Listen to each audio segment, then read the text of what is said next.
अब वो बोले 35 साल मैंने भिक्षा मांग के खाया। अरे जो 35 साल का भिखमंगा होगा, युवाओं को भीख मांगने में मजबूर नहीं करे तो नौकरी देगा? 35 साल से भिक्षा मांग के। और सुनिए दूसरी चीज बोलने दीजिए।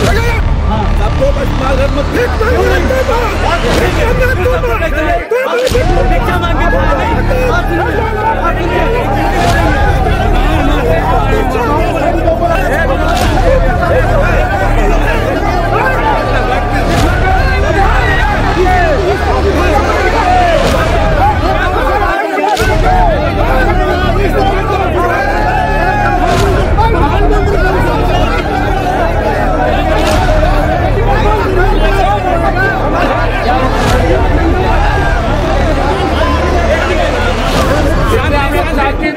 शांति डिबेट में ले आनंद लीजिए। शब्द का ऐसे शब्द का संबोधन नहीं होना चाहिए।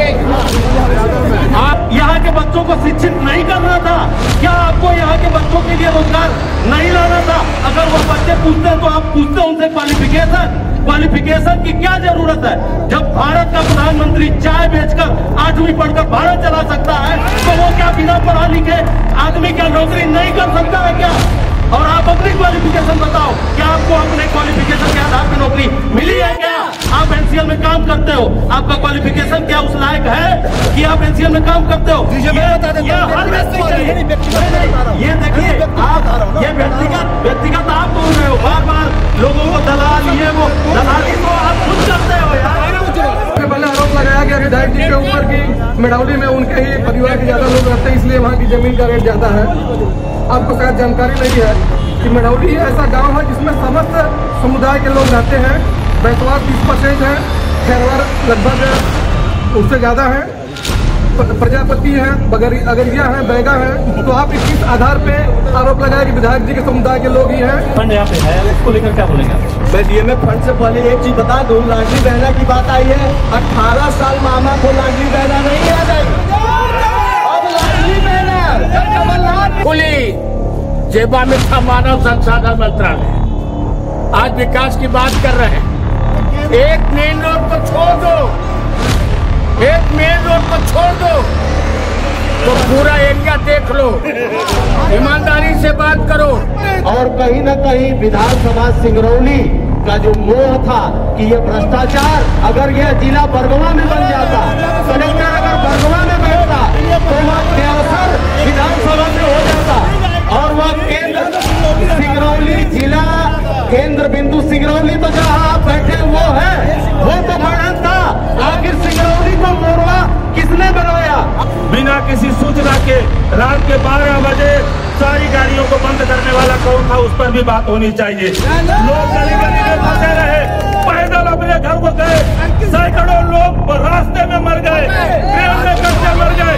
किसकी सरकार की? बड़ी बात, आप लोग महिला मुद्दा की बात कर रहे हैं। आप ही के बीच के विधायक जी के बेटे ने आदिवासी को गोली मारी। आप लोग कहाँ थे? आपके सिंगरौली की जनता को गोली मारी, आदिवासी के साथ अत्याचार हुआ, आप लोग कहाँ थे? भूतपूर्व पत्रकार कहेंगे आपको, ठीक है? आप प्रत्याशी हैं, आपने और आपके भी कई कारनामे जो आप बता रहे हैं ना कि आप जो जनहित के मुद्दे उठाए हैं, कई ऐसे रिकॉर्डिंग है। आप जो रिकॉर्डिंग करते हैं वैसे हो सकता है आपके पीछे से भी कोई रिकॉर्ड कर रहा हो। आपकी नेताओं को, अधिकारियों को, कलेक्टर में जो ब्लैकमेलिंग की बात आपने की है, आप जो वसूली किया है वो भी जनता जानती है, ठीक है ना? प्रत्याशी और आप पोल पोस्ट देख रहे हैं। जैसा कि आपको बता दें कि विधानसभा का चुनाव का जो है जोरों पे प्रचार प्रसार चल रहा है। आइए सीधे हम लोग चुनावी चौपाल पे जुड़ते हैं लोगों से और जानने का प्रयास करेंगे कि लोगों की क्या क्या मुद्दे हैं और जो बेरोजगार हैं उनकी मांग क्या है। आइए सीधे जुड़ते हैं हम शेखर सिंह जी हैं, उनसे जानने का प्रयास करेंगे। क्या आप बोलना चाहेंगे? कांग्रेस के लिए जनता हमें वोट देगी इस बार, क्योंकि बदलाव का लहर है। पूरे प्रदेश में कमलनाथ जी के नेतृत्व में हमारी सरकार बनेगी। मैं यही कहना चाहूँगा कि 17 तारीख को जो चुनाव हो उसमें भारी से भारी मतों से कांग्रेस पार्टी को विजय सुनिश्चित होगी। मेरा अभी यही कहना है। क्या बोलना चाहेंगे आप? मैं तो पहले आपकी टीम को बहुत बहुत साधुवाद देता हूँ। इस प्रकार का जो आपने कार्यक्रम रखा है, सौहार्दपूर्ण कार्यक्रम। मैं इतना ही बताना चाहूँगा कि अभी भी जनता को पूरा हमारी सरकार के ऊपर विश्वास है। भारतीय जनता पार्टी भारी मतों के साथ हमारी तीनों विधानसभा सिंगरौली, चितरंगी और देवसर जीत करके आएगी और सरकार बनाने में कामयाब रहेगी। तमाम तरह के मुद्दे हैं, आइए सीधे जुड़ेंगे हम स्वतंत्र पत्रकार हैं अतुल दुबे, उनसे भी जानने का प्रयास करेंगे। वो भी चुनाव लड़ रहे हैं, उनका जो है क्या कहना चाहिए? बिल्कुल, आपका बहुत बहुत धन्यवाद कि यहाँ पर संवाद के लिए एक कार्यक्रम का आयोजन किए हैं। बहुत से लोग चुनावी मैदान में हैं, 15 लोग हैं सिंगरौली से। मैं बस इतना ही कहना चाहता हूँ कि पिछले 7 वर्षों से जब हम लोगों ने आवाज़ उठाया तो जो जनता के मुद्दे होते हैं वहाँ पर, चाहे वो NCL का घोटाला हो, परीक्षा का बगल में है जो, चाहे कोविड का वो दौर हो, तमाम ऐसी जगहों पर सड़क हादसे हों, हमने देखा कि वहाँ पर कोई नेता जाता नहीं है। बड़े बड़े लच्छेदार भाषण हो रहे हैं, हम ये कर देंगे वो कर देंगे, लेकिन असल में सही बात ये है कि जब नेता जिन्हें हम चुनते हैं वो जब दिखेंगे, मिलेंगे, तब तो कभी वोट देकर जनता एक उम्मीद लगाती है कि उनके पास कोई नेता रहे, बात करे, चर्चा करे। अब आपको फ़ोन लगाया उनको, हम भोपाल में हैं। अरे क्या कर रहे हैं भाई, काहे भोपाल में हैं आप? वोट दिए हैं तो आप अपनी टीम बैठाइए, सेवा करिए जनता की। हम एक प्रत्याशी के रूप में जिम्मेदारी ले रहे हैं कि जनता की सेवा के लिए 24 घंटा सेवा करेंगे, 5 साल सेवा करेंगे। आज हमने कोर्ट से शपथ पत्र इसके लिए बनवाया है कि यदि कहीं गलती हुई तो फिर हमें कार्रवाई हमारे ऊपर करवा दीजिए, क्योंकि हमारा पूरा इरादा है कि काम करते हुए आए हैं। एक फ़ोन पर काम किए हैं, एक फ़ोन पर काम करेंगे। और सिंगरौली की जो मुद्दे की बात कर रहे हैं आप, बेरोजगारी, भ्रष्टाचार में किस प्रकार से लव लेटर की नौकरियां हो रही है, करप्शन से लोग त्रस्त हैं, लोगों को समझ नहीं आता, युवाओं को समझ नहीं आता कि वो जाए कहाँ, बिचौलियों का बोलबाला है। और जहाँ पर हम बैठे हुए हैं, ये हमारी चिंता मत करिए, हम विस्थापन से उजड़े हुए, हमारा परिवार उजड़ा हुआ, हमारे जैसे हजारों परिवार उजड़े हुए हैं। हम लोगों ने अंधेरा झेला है, कांग्रेस की सरकारों ने, भाजपा की सरकारों ने हम लोगों के उखाड़ करके अंधेरे में फेंक दिया। हम नहीं चाहते कि हमारा भविष्य, मोरवा का भविष्य अंधेरे में रहे। 15 प्रत्याशी चुनावी मैदान में हैं। आप शादी ब्याह करते तो देख ताक के 10 जगह पता लगा के शादी ब्याह करते कि ठीक कौन सा है कौन सा नहीं है। आप पूरा पता लगाइए, आपके अधिकार, आपके रिमोट आपके हाथ में है। जो आपका प्रत्याशी अच्छा लगे उसे वोट दीजिए, लेकिन अपने भविष्य के लिए काम करिए। आप बस यही आग्रह है। ये सीधे जुड़ेंगे, क्या बोलेंगे विकास को लेकर? धन्यवाद आपकी टीम को जिन्होंने ये आयोजन किया। और आज 20 वर्षों से विकास के लिए तो कोई कार्यक्रम नहीं हुआ है सिंगरौली में। NH का मुद्दा देख लीजिए, चाहे यहाँ प्रदूषण का देख लीजिए, चाहे विस्थापन का देख लीजिए, किसी भी तरह का कोई विकास का कार्यक्रम भाजपा की गवर्नमेंट ने नहीं किया है। इसलिए कांग्रेस को एक बार सत्ता बदलनी चाहिए और कांग्रेस के प्रत्याशी को जिताना चाहिए। क्या बोलना चाहेंगे रोड को लेकर? मैं इसमें जरूर खेद प्रकट करना चाहूँगा। सरकार का काम होता है टेंडर देना। हमने टेंडर दिया और टेंडर जिसमें जो ठेकेदार एल1 हुआ वह काम कर रहा है धीरे धीरे, क्योंकि वो भी एक अनुबंध से बंधा हुआ है, हम भी एक अनुबंध से बंधे हुए हैं। उस अनुबंध के तहत वो भी काम कर रहा है। निश्चित रूप से यह रोड एक विषय है जो हम लोग की कमी, हम मानते हैं अपनी कमी को, लेकिन इसके अलावा चाहे आप चितरंगी चले जाइए, चाहे आप देवसर चले जाइए, कहीं भी चले जाइए, जितने भी स्टेट हाईवेज हैं आपके अगल बगल के सब 1 नंबर के हैं। आपको कहीं भी एक जर्क महसूस नहीं होगा। ये ठेकेदार की लापरवाही के चलते हमारे बीच में हमारे मित्र बंधु बैठे, वो भी जानते हैं कि ठेकेदार कैसे पैसा लगा रहा है, धीरे धीरे खर्चा कर रहा है, उसका एडवांस पेमेंट तक गवर्नमेंट दे रही है, लेकिन वो सिर्फ और सिर्फ ठेकेदार की लापरवाही के चलते ये काम कछुए की चाल से हो रहा है। आइए सीधे जुड़ेंगे, हम अतुल जी से जानने का प्रयास कर रहे हैं, क्या बोलेंगे? आप बताइए, आप कोई अपने गाड़ी में ड्राइवर रखते हैं तो आप बोल देगा कि आप भेजेंगे वहाँ उसको सीधी जाइए, वो नहीं जाएगा तो मालिक उसको कंट्रोल में रख सकता है। पार्षद इनका, विधायक इनके, सांसद इनके, प्रधानमंत्री इनके, एक सड़क तक नहीं बनवा पा रहे हैं। बताइए, ठेकेदार काम नहीं कर रहा है, ये एकदम बचकाना बात कर रहे हैं, जिम्मेदारी से बच रहे हैं। शिवराज सिंह चौहान जी 500 करोड़ 6 महीने के अंदर यहाँ से बाहर ले गए। नीति आयोग की रिपोर्ट आई थी, यहीं पर मंत्री जी मोदी सरकार के आके बैठे थे कि सिंगरौली जिला देश के पिछड़े जिले में हरियाणा के मेवात के बाद तीसरे नंबर पर था, इसका तीसरे नंबर पर था। वहां पर शिक्षा, स्वास्थ्य, बेसिक इंफ्रास्ट्रक्चर, बिजली, सड़क, पानी, तमाम व्यवस्थाएं होनी चाहिए। अब यहाँ का पैसा पूरा उठा करके बाहर फेंक दे रहे हैं, फिर अब बता रहे हैं कि विकास हो रहा है। जब साधन नहीं है, संसाधन नहीं है, तो हम चिल्लाते रहते कि ये नहीं हो रहा है, वो नहीं हो रहा है। शिवराज सिंह चौहान जी हो या फिर कमलनाथ की सरकार हो, दोनों के दोनों सरकारों ने बंद कमरे में डीएमएफ की बैठक ये लोग करते हैं और सिंगरौली का पैसा बाहर ले जाते हैं और हम लोग को मूर्ख बनाते हैं कि विकास नहीं हो रहा है। जनता को समझना चाहिए और अच्छे प्रत्याशी को चुनकर भेजे, वो काम करेंगे। क्या बोलना चाहिए? आपका कहना ठीक है, विधायक हमारा, सांसद हमारा, सरकार हमारी, लेकिन ये कानून किसका है? कानून देश का है, कानून से हर कोई बंधा हुआ है, कानून के सिवा कुछ काम नहीं कर सकता है। आप लोगों को बरगलाने का काम ना करें। कार्रवाई क्या किया? कार्रवाई क्या किया देख लीजिए आप। गेमन इंडिया ने यूनिक इंफ्रास्ट्रक्चर को काम दिया था, उसने काम नहीं किया, उसे टर्मिनेट किया गया। बातों से नहीं, मैं बात कर रहा हूँ कानून से। आप बोल देंगे कि किसी ने मर्डर कर दिया, क्या सरकार नहीं, सरकार उसको फांसी लटका देगी क्या? कि कानून के तहत होगा काम, कानून के तहत काम हो रहा है और काम हो भी रहा है। ऐसा नहीं कि हम कह रहे हैं आप बरगलाने का काम ना करें।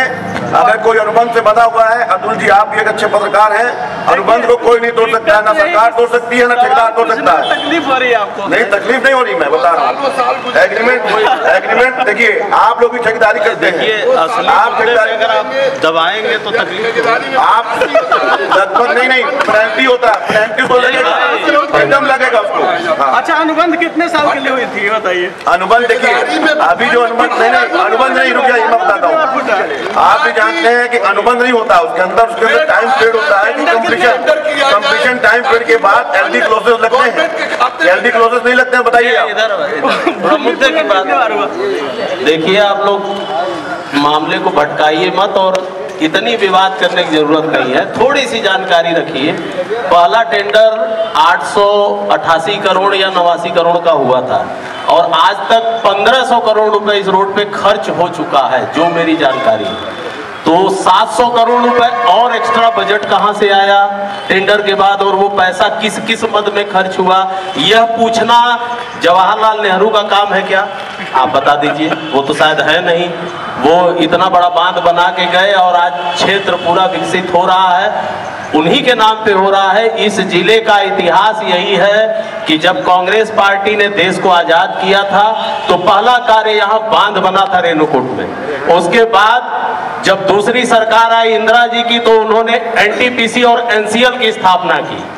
उसके बाद फिर जब मध्य प्रदेश और छत्तीसगढ़ का बंटवारा हुआ तो कहीं न कहीं उसमें कुंवर अर्जुन सिंह ने सिंगरौली को मध्य प्रदेश में रखा, और उत्तर प्रदेश के भी बंटवारे में झांसी और मध्य प्रदेश का जो बंटवारा हो रहा था उसमें भी सिंगरौली को मध्य प्रदेश में रखा गया। उसके बाद जो रेवेन्यू का मॉडल बना, वह मॉडल एक ऐसा न्यू बना कि आज यह जिला पूरे वर्ल्ड में फेमस है। और उसके बाद पिछले 17 सालों से सरकार है। आप मुझे यहाँ जितने लोग भी बैठे हैं, ऑथेंटिक 4 चीजें गिनवा दीजिए कि जिससे यहाँ का जीवन में कोई परिवर्तन हुआ हो। प्रदूषण, शिक्षा, स्वास्थ्य, जो हमारी नीड्स है, हमारी डेली की जरूरतें हैं, जिसके लिए हर एक व्यक्ति टैक्स देता है, उस टैक्स के बदले उसे क्या दिया जाता है सरकार से? 17 सालों में आपने क्या दिया? यह किसी के पास भी कोई जवाब नहीं है। सिर्फ लड़ने को तैयार हैं, झंडा गाड़ने की बात करते हैं, राम नाम की बात करते हैं। वो सबके लिए, जो हिंदू है वो राम नाम की हर व्यक्ति बात करेगा, लेकिन वोट सिर्फ राम नाम पे आप ले, यह उचित नहीं है। हम टैक्स देते हैं, जनता टैक्स पेयर है और हम टैक्स देते हैं, तो उस टैक्स का पैसा हमें, उस टैक्स के पैसे को हमारे ऊपर कितना खर्च किया जा रहा है, यह सवाल जनता का बनता है। और आप उसे भटकाकर कानूनी दांव पेच बताकर ये नहीं कह सकते। आखिर मैं पूछना चाहता हूं आपसे कि 800 करोड़ के टेंडर को 1500 करोड़ खर्च करने के बाद भी आज सड़क वहीं की वहीं है, ऐसा क्यों? क्या बोलना चाहेंगे? सबसे पहले आप सभी को धन्यवाद आपके पूरे टीम को। आप यहाँ जो भी थोड़ा भी जानकारी रखते होंगे उनको ये पता होगा कि सन 2003 से पूर्व मध्य प्रदेश एक बीमारू राज्य के श्रेणी में आता था। दिग्विजय सिंह की जब सरकार चल रही थी तो पूरे मध्य प्रदेश में गड्ढे में रोड ढूंढना पड़ता था। बिजली के लिए लोग, पूरे छात्र, पूरे पब्लिक परेशान थे। आज बिजली की स्थिति क्या है? आज बिजली की स्थिति क्या है? पूरे देश में सौभाग्य योजना के तहत हर एक बस्ती में लाइट पहुंचाया गया। और जो सिंगरौली की आज कुछ ये बता रहे हैं कि 4 काम गिना दीजिए, 5 काम गिना दीजिए।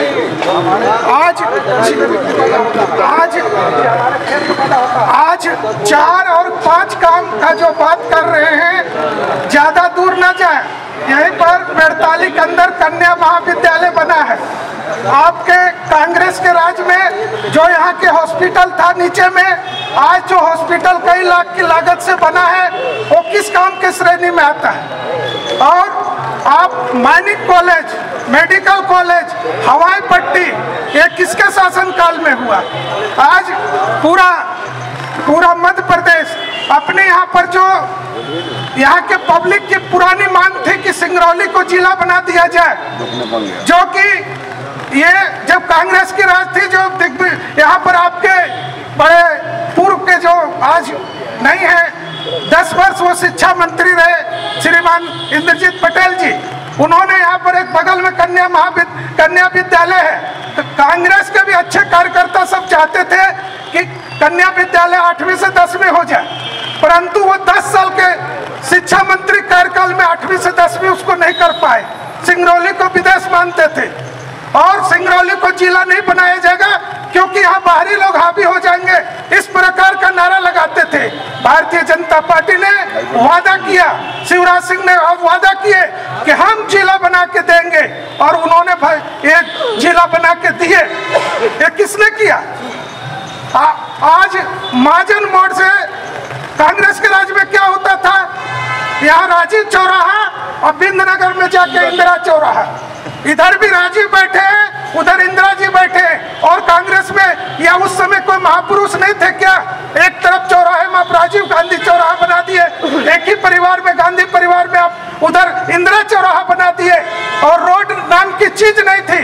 जब भारतीय जनता पार्टी की सरकार बनी, नगर निगम में रामलालू बैस महापौर बने, हम लोग पार्षद थे, मनोज कुलश्रेष्ठ भी उस समय पार्षद थे, उनको याद होगा। और उस रोड को भी हम लोगों ने 7 करोड़ के टेंडर करके उस रोड को बनाने का काम किए। आज आप पूरे मध्य प्रदेश में चले जाइए, एक NH की बात आप छोड़ दीजिए, पूरे मध्य प्रदेश में सड़क की जो व्यवस्था है वो आज लोग ये कहते हैं कि राजस्थान से जैसे प्रवेश करो, पहले तो लगता था गड्ढा पे कि मध्य प्रदेश आ गए हैं। आज मध्य प्रदेश से बाहर निकलने के बाद, राजस्थान जाने के बाद पता चलता है कि अब राजस्थान आ गए। आप जिस क्षेत्र में जाइए, आज 80 करोड़ गरीबों को राशन फ्री में दिया जा रहा है। और अभी परसों फिर अपने लोकप्रिय प्रधानमंत्री ने घोषणा की है कि आने वाले 5 वर्ष तक फिर आप फ्री में 80 करोड़ जनता को राशन देंगे पूरे देश में। रेलवे में आप चले जाइए, जबलपुर के 4 नंबर प्लेटफार्म में आप चाय नहीं पी सकते थे खड़े होकर, आज वहां लोग बैठ के खाना खा रहे हैं और सो रहे हैं। मुगल सराय जैसे स्टेशन को देखिए, आप जहां चले जाइए पूरी देख लीजिए आप कितने। और सिंगरौली की बात करिए, सिंगरौली की बात करिए। हम 110 किलोमीटर जाते थे जिला में, आज 25 किलोमीटर में हमको SP कार्यालय, कलेक्टर कार्यालय, RTO कार्यालय मिल रहा है। क्या बोलना चाहेंगे? माननीय, यही तो बड़ा अफसोस है कि सिंगरौली जिले में जो भी भारतीय जनता पार्टी के कार्यकर्ता हैं वो कहीं न कहीं बड़े दूरदृष्टि वाले हैं। वो पाकिस्तान का बॉर्डर देखते हैं, वो अयोध्या का मंदिर देखते हैं, अपने घर का मंदिर नहीं देखते, अपने घर की सड़क नहीं देखते, अपना स्वास्थ्य सेवा नहीं देखते। यही राम सभी के इष्ट देव हैं। अयोध्या देखेंगे, मैं बता दूं, राम सभी के इष्ट देव हैं। हम भी देखेंगे, आप भी देखेंगे, पूरा विश्व देखेगा। सिंगरौली जिले में 2900 करोड़ रुपए का डीएमएफ फंड, अगर 2900 करोड़ रुपए का डीएमएफ फंड सिर्फ राम के नाम पर चला जाएगा तो कहीं ना कहीं राम भी अगर कहीं से आपको देख रहे होंगे तो वह भी कोसेंगे कि जो जनता 2900 करोड़ रुपए सालाना के डीएमएफ फंड पे आपके पैसे का दुरुपयोग आपका मुख्यमंत्री, आपका प्रधानमंत्री कर रहा है और आप उसका विरोध नहीं कर पा रहे हैं, ये सबसे बड़ा प्रश्न है। प्रश्न तो कहीं ना कहीं जनता का बनेगा ही और उसका जवाब आप उचित दें कि आखिर 2900 करोड़ रुपए में आप 8 करोड़ की सड़क पिछले 17 साल में बना पाए। माननीय आपके विधायक जी, उनका साल का मुझे जो पता है 2 करोड़ रुपए उनका विधायक निधि का फंड है, माननीय सांसद जी का 5 करोड़ साल का सांसद निधि का फंड है। 7 करोड़ का आप 17 सालों में कितने करोड़ रुपए उस निधि का कहां खर्च किए, सिर्फ उसका ब्यौरा दे दे। शायद उतना खर्च हो जाता तो सिंगरौली और जिले में और मोरवा में कोई कार्य ही नहीं बचता, लेकिन कार्य कुछ हुआ ही नहीं है। 17 सालों में आप जो 4 कार्य गिना रहे हैं, इससे ज्यादा कार्य ग्रामीण अंचल के पंचायत में होता है। सिंगरौली जिला 14 साल बने हो गया और आज तक कलेक्टर की बिल्डिंग नहीं बन पाई है पूरी तरह से, कलेक्ट्रेट में डिपार्टमेंट नहीं बन पाए हैं पूरी तरह से, आज तक न्यायालय नहीं बन पाया है पूरी तरह से, आज तक जो है ग्रामीण तहसील, शहर तहसील एक बिल्डिंग में चल रही है। ये दुर्भाग्य है और ये प्रश्न कहीं न कहीं जनता के दिमाग में, जिसका जवाब जनता 17 तारीख को जरूर देगी। आइए सीधे जुड़ेंगे युवा के साथ में, उनसे जानने का प्रयास। क्या बोलना चाहेंगे? हमारे पूर्व पार्षद 4 नंबर वार्ड के विमल गुप्ता जी ने बोला कि यहाँ पे पहले गड्ढे थे, रोड नहीं थे। आप कौन सा हाल सही हो गया है? हमारे सैकड़ों भाइयों के जान आज चली गई है इस रोड में। आप लोगों ने क्या किया बताइए मुझे। दूसरी चीज आप बोल रहे हैं कि हम घर घर इलेक्ट्रिसिटी पहुंचाए हैं। आप लोग धंधा करते हैं बिजली के नाम पे। 70,000 1 लाख रुपए बिजली बिल आ रहा है लोगों का। शिवराज सिंह चौहान जी ने बोला था कि हम बिजली का बिल माफ करेंगे कोविड के टाइम पे। क्या माफ किया? 70-80 हजार रुपए बिजली बिल आ रहा है। आप बोल रहे हैं कि स्वास्थ्य सुविधा हमने देखी। अगर आज आपके घर में कोई बीमार हो गया तो आप लोग रेफर करके बाहर लेकर के जाएंगे। कोई सिंगरौली में आज इलाज नहीं कराना चाहता क्योंकि सिंगरौली के हॉस्पिटल की स्थिति बहुत खराब है, जो कि आप लोगों की वजह से है। और 18 साल में आप लोगों ने कुछ नहीं। एक मिनट क्या होना चाहिए? आइए सीधे जुड़ते हैं। आने वाले समय में भारतीय जनता पार्टी ने जो काम किया है तो यहाँ से किसी को रेफर ही नहीं होना पड़ेगा। हमारे यहाँ मेडिकल कॉलेज बन रहा है और अतिशीघ्र चालू होगा। और बात करते हैं ना कि 18 साल में क्या हुआ, ये वही ट्रामा सेंटर है 200 बेड का, जिसमें 3 राज्य की जनता आती है इलाज कराने। छत्तीसगढ़ से लोग आते हैं, उत्तर प्रदेश से लोग आते हैं। आज आप चाहे बैढ़न का विकास देखिए, यहाँ हवाई पट्टी बन गई, माइनिंग कॉलेज बन रहा है, 630 करोड़ की माइक्रो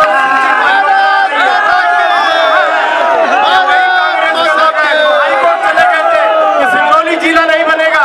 यह चाहते थे कि 110 किलोमीटर सीधी जाए हाजिरी लगाने, क्योंकि किसी का आदेश था कि सिंगरौली जिला नहीं बनेगा। माननीय शिवराज सिंह जी ने और भाजपा के कार्यकर्ताओं ने और भाजपा के जनप्रतिनिधियों ने सिंगरौली को जिला बनाया। क्या बात करेंगे आप? आइए सीधे जुड़ते हैं।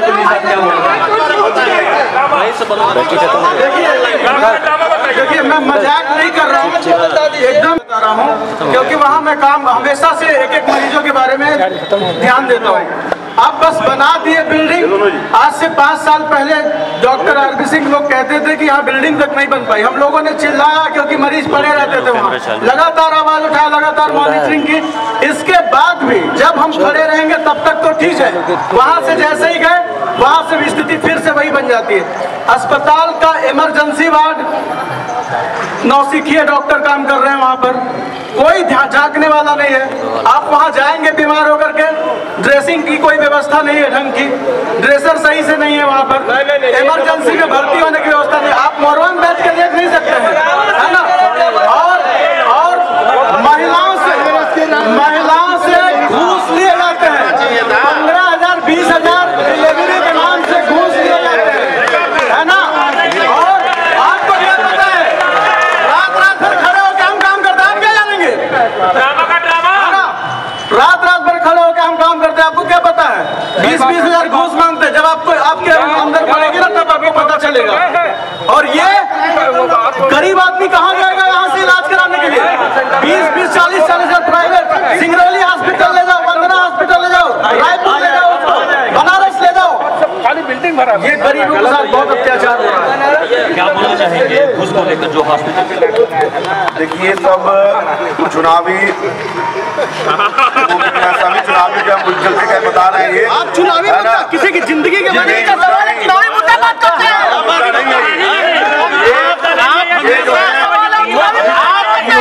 आप करने के प्रयास कर रहे हैं। इनके द्वारा, इनके इंडिया अलायंस के द्वारा, आप सुनिए, इनके इंडिया अलायंस के नीतीश कुमार महिलाओं के बारे में क्या सोच रखते हैं? नहीं, महिलाओं के बारे में क्या सोच रखते हैं? आप लोग देखिए ये सोच वाले लोग आज हमसे बात करिएगा। अभी ये पाकिस्तान भी पहुंचेंगे, अभी ये रसिया भी चले जाएंगे, अभी ये अस्पताल की बात आप एक मीडिया के राष्ट्रीय थे, सिंगरौली विधानसभा की बात करिए, अब्दुल भाई सिंगरौली विधानसभा की बात करिए। जो ये मानने को तैयार नहीं है कि समस्या क्या है, जो ये स्वीकार करने के लिए नहीं, बताइए वो आपका भविष्य रखेंगे क्या, सुरक्षित रखेंगे? ये आप लोगों को जिंदगी तबाह करने आए हैं मेरे साथियों। इसलिए हम लोग आपके बारे में एक एक चीज जानते हैं, आपकी हालत क्या है सिंगरौली में। ये स्वीकार नहीं कर रहे हैं कि समस्या क्या है, तो ये काम कैसे करेंगे? आइए सीधे जुड़ेंगे हम वार्ड नंबर 4 के पार्षद के साथ, जानने का प्रयास करेंगे। क्या बोलना चाहेंगे?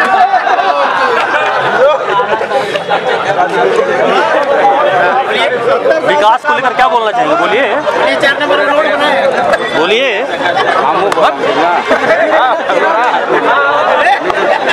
तो ये है हमारे पार्षद, बोलना नहीं चाह रहे हैं, क्या बोलेंगे?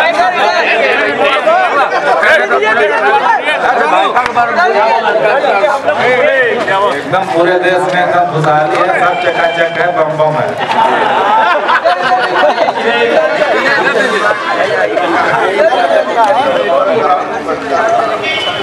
भैया लोग बोल रहे हैं कि पूरा खुशहाली है, सब कुछ है। आपके सिंगरौली में जनता कम पड़ गई थी कि जो आपके सांसद जी डीएमएफ फंड का वो कंबल जाके सीधी में बांट रहे हैं। आप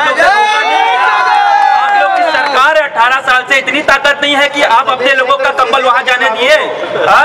और सबसे बड़ी बात, आप लोग महिला मुद्दा की बात कर रहे हैं। आप ही के साथ के, आप ही के बीच के विधायक जी के बेटे ने आदिवासी को गोली मारी। आप लोग कहाँ थे?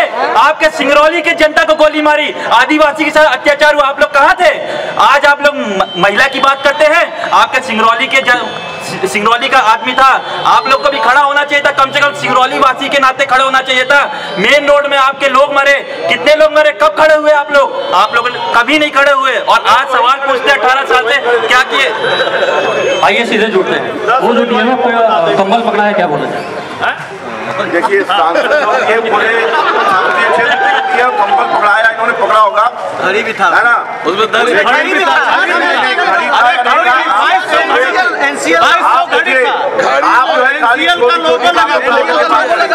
आज मनरेगा योजना के माध्यम से जितने परिवार हैं सबको जल का पानी पहुँचाया जा रहा है। किसी के घर में बिना पानी के कोई घर नहीं रहा।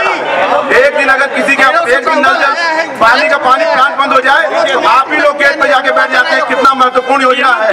लाडली बहना के माध्यम से देखिए, आज सभी महिलाओं को, बहनों को हम लोग के माध्यम से हर महीने पेमेंट पैसा दिया जा रहा है। किसी को भी हम अगर आत्मनिर्भर बनाने की बात कर रहे हैं तो आज हम बहनों को आत्मनिर्भर बनाने का काम कर रहे हैं। लाडली लक्ष्मी योजना के माध्यम से पूरे देश में आज हम लोग काम कर रहे हैं। आप लोग क्या बताएंगे? आप 70 साल 50 साल देश को दोहन करते रहे आप लोग।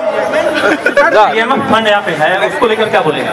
मैं डीएमएफ फंड से पहले एक चीज बता दूं, लाडली बहना की बात आई है। 18 साल मामा को लाडली बहना नहीं याद आई। जब माननीय कमलनाथ जी ने जब योजना बनाई कि हर महिला को सम्मान निधि 1500 रुपया देंगे, तब उसके बाद लाडली बहना योजना याद आई। 18 सालों में डीएमएफ फंड की बात जहाँ तक है, पूरा डीएमएफ फंड हमारा यहाँ से लेके बाहर चला जा रहा है, उसको देखने वाला नहीं है कोई। और इतना ही नहीं, जब हम लोग एनसीएल को लिख के देते हैं, धीरे धीरे जब एनसीएल को हम लोग लिख के देते हैं पत्र कि यहाँ कुछ कार्य करा दिया जाए CSR फंड से, तो कलेक्टर साहब बोलते हैं कि कल एनओसी हम देंगे, और एनओसी देते नहीं है क्योंकि एनसीएल के 10 किलोमीटर या 20 किलोमीटर रेडियस में उनका दायित्व बनता है कि वहाँ CSR फंड लगाए, मगर वहाँ कोई काम CSR फंड का नहीं करा पा रहे हैं। केवल कलेक्टर रोक रहा है। आगरा में हो रहा है, आगरा में काम हो रहा है, बनारस में एयरपोर्ट में मूर्तियां लग रही है, मगर सिंगरौली का विकास नहीं है। सिंगरौली पोल्यूशन से भरा हुआ है। देखिए मैं क्या बोलेंगे आप? देखिए मैं मेन मुद्दे पर बात कर रहा हूँ, रोजगार पर कोई चर्चा नहीं कर रहा है। जिस प्रकार से भ्रष्टाचार की रोजगार, लोग हमको फोन करके बोलते हैं कलिंगा कंपनी आई है, फिर बोलते चड्डा कंपनी आई, भैया नौकरी कराओ। इससे पहले सिक्कल आई थी।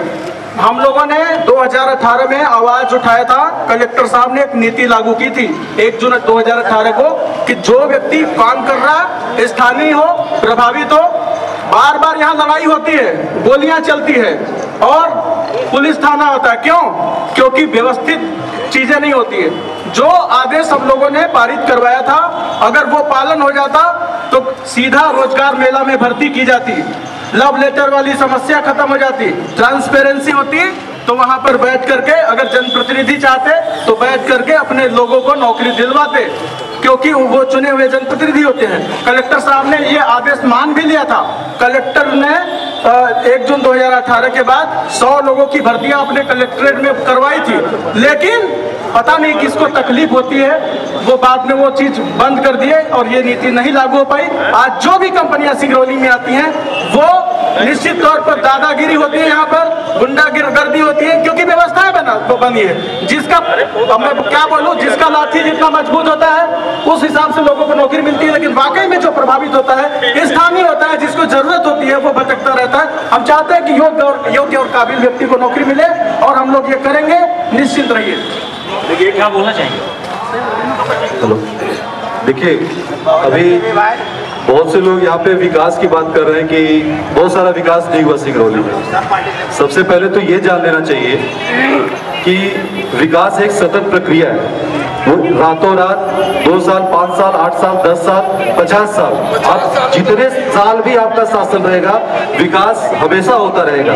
पहली बात आती है सिंगरौली जिले की, तो बात यहीं से शुरू होती है कि जब यही सिंगरौली जिला जब बनने जा रहा था, तो यही सीधी सिंगरौली जब एक था, तो सीधी में बहुत ही कह ले कि हम एक परिवार का ही शासन कह ले, एक परिवार के बहुत बड़े नेता जो भी इस दुनिया में नहीं है, उन्हीं के द्वारा, उन्हीं के लोगों के द्वारा हाईकोर्ट में ये पिटीशन दायर की गई कि सिंगरौली अलग जिला न बने। वो चाहते थे कि सिंगरौली के लोग जाके सीधी में जी हजूरी करें, उनके दरवाजे पे मस्तक झुकाए और यहाँ से 100 किलोमीटर जाके और धक्के खाते हुए। ठीक है, हम बात करते हैं हाईवे की, ये हाईवे ये सिर्फ हमारे 10-5 किलोमीटर के आसपास अभी नहीं बना होगा, आगे आप जाएंगे, यही देवसर के आगे, अभी हम लोग कल भी गए थे, पूरा जो है टनल, चाहे मोहनिया का हो, चाहे पूरा रीवा तक हो, आगे जाके वो जहाँ पे लिंक हुआ है, पूरा हाईवे बना हुआ है। कुछ कारण हो सकते हैं जो टेक्निकल कारण मंडल अध्यक्ष भूपेंद्र गर्ग जी ने बताया, ठीक है, बता रहे हैं, सिंगरौली का ही बता रहे हैं। तो सिंगरौली के विकास की जो बात कर रहे हैं, सबसे पहले वो ये जवाब दे सकते हैं क्या कि सिंगरौली जिले का विरोध क्यों हुआ था, क्यों नहीं बनना चाहिए था। अब और एक चीज और, जिस सीधी में, एक मिनट, जो सीधी एक परिवार के शासन में रहा है और सीधी के जो सबसे बड़े नेता रहे हैं, प्रधानमंत्री पद को छोड़ दे तो केंद्र से लेके राज्य के सबसे बड़े महत्वपूर्ण पदों पर रहे हैं, सीधी में उनके शासनकाल में एक भी इंजीनियरिंग कॉलेज, एक भी मेडिकल कॉलेज या सीधी की सड़कें, इवन चुराहट के विकास क्यों नहीं हुआ, जो कांग्रेसी बात करते हैं यहाँ पे। 70 साल 75 साल जो भी इन्होंने कुकर्म किए हैं, 15 साल नहीं, आने वाले अन्य सालों में छोटे मोटे विकास का रुके हैं। एक 10-5 किलोमीटर का हमारा हाईवे है, वो भी पूरा होगा। 17 तारीख को जो बम्पर वोटिंग होगी, लाडली बाना, सारी जो है भाजपा के प्रत्याशियों को पूरे, मैं सिंगरौली जिले की बात कर रहा हूँ, पत्रकार महोदय बैठे हैं, भूतपूर्व पत्रकार कहेंगे आपको अब हम, ठीक है, आप प्रत्याशी हैं, आपने और आपके भी कई कारनामे जो आप बता रहे हैं ना कि आप जो जनहित के मुद्दे उठाए हैं, कई ऐसे रिकॉर्डिंग है, आप जो रिकॉर्डिंग करते हैं वैसे हो सकता है आपके पीछे से भी कोई रिकॉर्ड कर रहा हो। आपकी नेताओं को, अधिकारियों को, कलेक्टर में जो ब्लैकमेलिंग की बात आपने की है, आप जो वसूली किया है पत्रकारों के नाम पे, वो भी जनता जानती है, ठीक है ना। प्रत्याशी है। और आप सुनिए, हाँ वो भी आएगा समय पे, आने दीजिए, अभी उसका भी आ रहा है, हमारे पास है, सबके पास है, बिल्कुल आएगा। और एक चीज, यही पत्रकार महोदय है, नगर निगम के चुनाव में झाड़ू रानी अग्रवाल के पीछे पीछे घूमते थे, चुनाव जीतने के बाद जो चुनाव जीतने के बाद इनकी जो महत्वाकांक्षाएं थी रानी अग्रवाल ने पूरी नहीं की, तो आज ये उनको कोस रहे हैं। ठीक है, बाकी विकास का काम हो रहा है, होता रहेगा। एक फोटो, एक रिकॉर्डिंग सामने लाइए, मैं बड़ी सभा में बात कर रहा हूँ। एक रिकॉर्डिंग, शिवराज सिंह चौहान की तरह झूठेरे लबेरे नहीं है हम। एक फोटो, एक वीडियो रिकॉर्डिंग लाइए, सिंगरौली छोड़कर बाहर चला जाऊंगा मैं। आ जाएगा, क्षेत्र छोटा मत जाइए भाई। और दूसरी बात, ये सिंगरौली के विकास की बात करते हैं, बहुत अच्छी, लोकतंत्र है, बोलने का अधिकार है, बहुत मैं खुशी हूँ कि आप बोले ऐसा। मैं तो ये कह रहा हूँ कि आपकी सरकार ने, अतुल दुबे ने नहीं, केंद्र सरकार की नीति आयोग ने यही सर्वे किया था कि सिंगरौली जिला पिछड़ेपन में कलंकित था। महिलाएं आज एनीमिक है, खून की कमी है, बच्चे कुपोषित है, शिक्षा की कमी है, तमाम तरीके की समस्या है यहाँ पर। ये सरकार ने ही किया है और ये बता दीजिए, देखिए इनकी सरकार ने खुद जिसके पीछे घूम रहे थे नगर निगम चुनाव के बाद आप उसका विरोध क्यों करते हैं? आपकी क्या महत्वाकांक्षा? अरे सर, जनता ने हमें इतना प्यार आशीर्वाद दिया है कि किसी की चापलूसी और किसी की दलाली करने की जरूरत नहीं होती है। आपकी डिमांड पूरी नहीं हुई, किसी की जो आपकी डिमांड थी नहीं किया, आपको भगा दिया वहां से। किसी की गुलामी और चापलूसी करने की जरूरत नहीं है। और ये जो करता हूँ वो जानता होगा, मैं आपकी पीड़ा समझता हूँ, आपकी तकलीफ समझता हूँ, इतना जायज है, क्योंकि जनता ने इतना प्यार दिया है, इतना आशीर्वाद दिया है कि जनता हमें पैसे दे करके जो घुमाती है कि जाओ हमारे लिए लड़ाई लड़ो, आवाज उठाओ। किसी के दम है क्या कोई पैसा दे रहे किसी के लिए? अरे बिल्कुल, प्रशासन ने दिया, ब्लैकमेलिंग से नहीं मिला, जनता दी है। 2 लाइन बना देगा। हर मुद्दों पे अभी बात भाई, लेकिन कनेक्टिविटी यहाँ की जो यात्री या जो गरीब यहाँ के सिंगरौली की जनता है, वो बनारस या इलाहाबाद या रीवा कहीं भी जाने के लिए आज त्रस्त है। अगर सवेरे जबलपुर जाना हो तो जबलपुर के लिए इंतजार करता रह जाएगा। शक्तिपुंज के अलावा कोई भी ट्रेन नहीं है, सारी ट्रेन की व्यवस्थाएं ध्वस्त है, रोडवेज की व्यवस्थाएं ध्वस्त है। इसलिए आप यहाँ का विकास देख लीजिए और सत्ता में बैठे हुए इस भाजपा के अहंकारी नेताओं के मंशा को बदल के कांग्रेस की गवर्नमेंट बनाइए और नए सीजन का। आइए आप ट्रेन को लेकर जुड़ते हैं सीधे, ट्रेन को लेकर क्या बोलेंगे? देखिए, बहुत गौर करने की बात है। अरे वो जिला जहाँ जहाँ राष्ट्रीयता की बात आती है तो अभी दूर मत जाइए आप लोग, यही मंच पे देख लीजिए क्या हो रहा है। बाएं ओर बैठे हमारे भारतीय जनता पार्टी कार्यकर्ता क्या बोले हैं? भारत माता की जय। और दाएं ओर क्या बोले हैं? जय जय कमलनाथ। मतलब इनके कमलनाथ जय, हमारे यही अंतर है आप और हमारे में। नहीं, हम लोग जय नहीं बोलते हैं, आप लोग अपने नेता की जय बोल रहे हैं, हम लोग यहाँ पे भारत माता की जय बोलते हैं। यही अंतर आप और हमारे में है। आप लोग राष्ट्रवाद को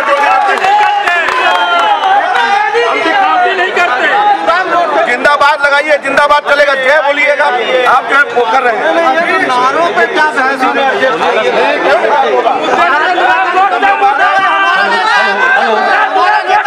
हमारा तो नेता सीएम प्रोजेक्टेड है, आपका तो नेता प्रोजेक्टेड नहीं है, तो क्या बोलेंगे आप? अभी आपका तो कोई सीएम प्रोजेक्टेड नहीं है। हमारा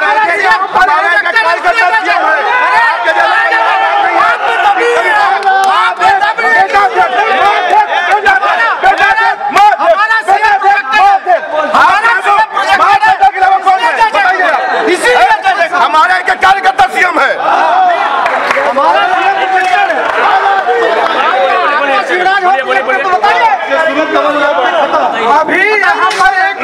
अभी यहाँ पर एक बात आई कि गोली चला तो किसी ने क्यों नहीं बोला? गोली चला, कानून अपना काम कर रहा है, उसमें मुकदमा बना और वो व्यक्ति जेल गया। परंतु यहाँ पर बैठे हुए बहुत से कांग्रेस के कार्यकर्ता हैं, उनको शायद ये नहीं मालूम होगा कि दिग्विजय सिंह के शासनकाल में एक हरिजन भाग रही थी जिसके 3 बच्चे का बाप था, चौथा बच्चा उसके औरत के पेट में 6 महीने का गर्भ था और उसको फंसाकर बरगवा थाने में बहुत मारा गया और यहाँ पर लाके मार दिया गया और एक फट्टे कम्बल में लटका के उसको फांसी शोध कर दिया गया। हर भागीरथी हरिजन, और उसको आज तक न्याय नहीं मिल पाया और उसके कारण सरकार नहीं इसको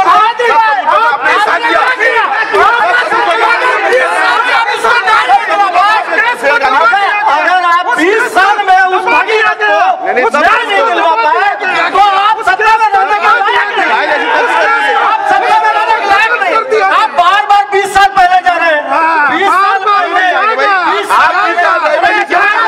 क्या पाप और तिलक किया? 20 साल आप रहे नहीं तो हम लोग जाएंगे क्या? बीच में कहाँ जाएंगे?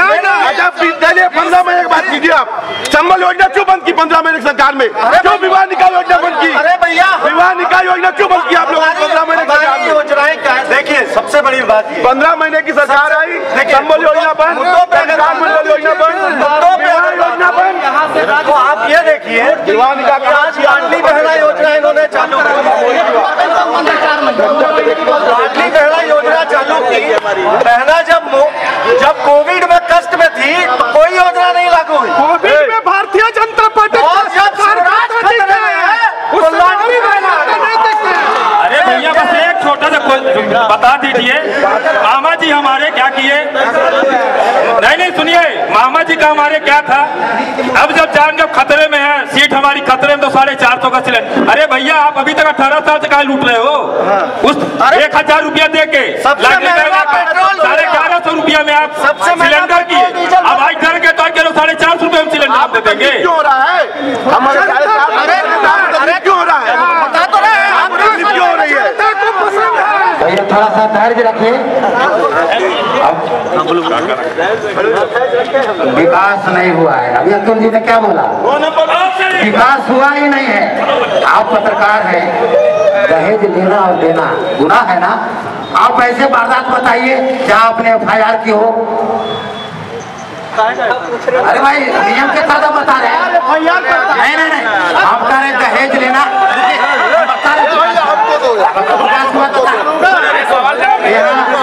विकास की बात यह है कि भारतीय जनता पार्टी ने अरे क्या नहीं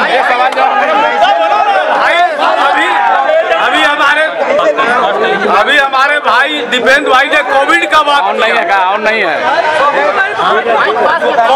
कोविड का बात किया। मैं दीपेंद्र भाई से या अपने कांग्रेसी साथियों से पूछना चाहता हूं कि वो भीषण परिस्थिति में कोविड के समय कहां गए थे आप? आपका एक भी